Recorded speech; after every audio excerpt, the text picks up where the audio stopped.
বহুকাল আগের ঘটনা। গঙ্গা নদীর ধারে হেমলগঞ্জ নামে একটা গ্রাম ছিল। গ্রামের বেশিরভাগ মানুষের মতো বিমলও অতি দরিদ্র কৃষক। জমিতে ফসল ফলিয়ে তা বিক্রি করে তবেই দিন গুজরান হয় তাদের।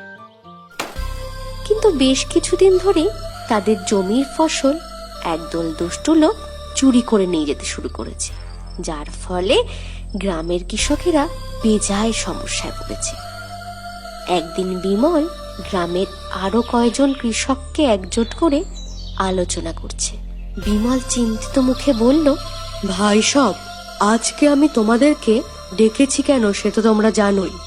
আমাদের সমস্যা তো দিন দিন বেড়েই চলেছে।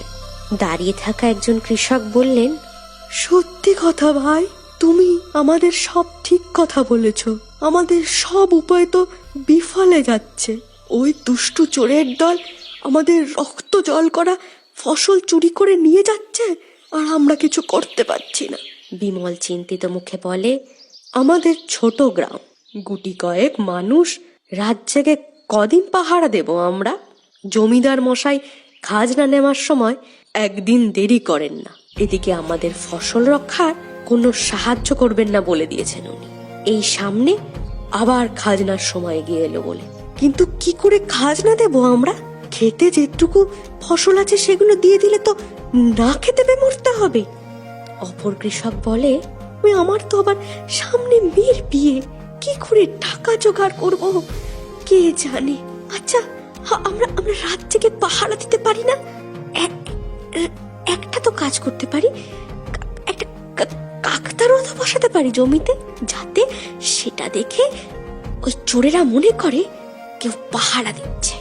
বিমল একটু ভেবে বলে, উপায়টা মন্দ বলনি তুমি। রাতের অন্ধকারে কাকতারুয়া দেখে মানুষ বলেই ভুল হয় বটে, কিন্তু তাতে কাজ হবে কি? চেষ্টা করে দেখতে ক্ষতি কি? চলো একটা কাকতারুয়া জমিতে বসিয়ে দিই।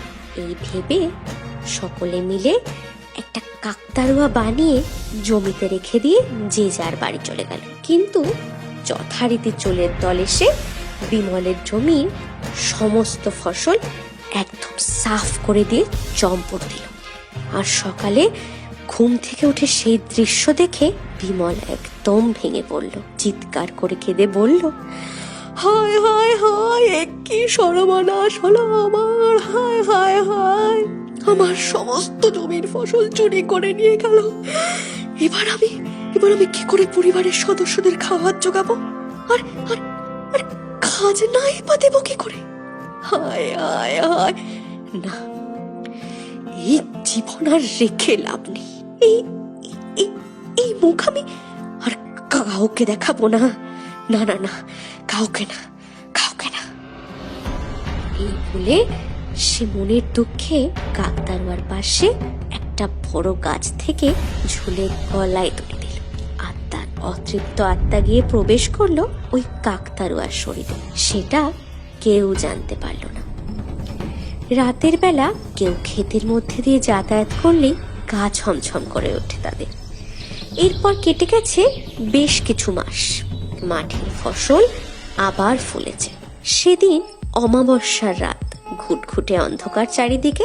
এমন সময় হলো কি, দুটো লোক খুব আস্তে আস্তে মাঠের ফসলের দিকে এগোচ্ছে।